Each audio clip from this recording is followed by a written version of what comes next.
Hi everyone, in this video I'm going to show you how to fix Pinterest messages not working. So from your phone settings, go on tap General and let's look for the Pinterest app by tapping iPhone storage. So here's what we can do if the messages are not opening or not working from your phone.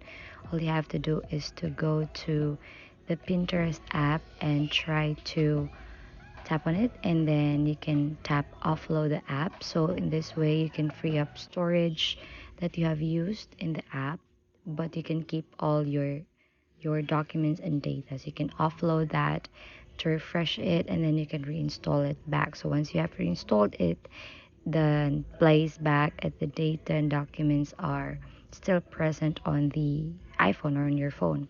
However, if that does not work, then all you need to do is to delete the app.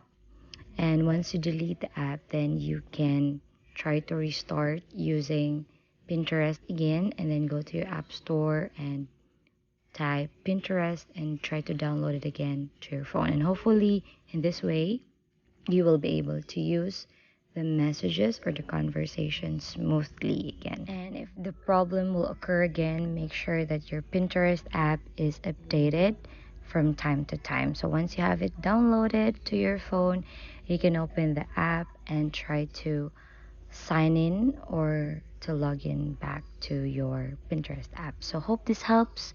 Please don't forget to give us a like and subscribe for more updates.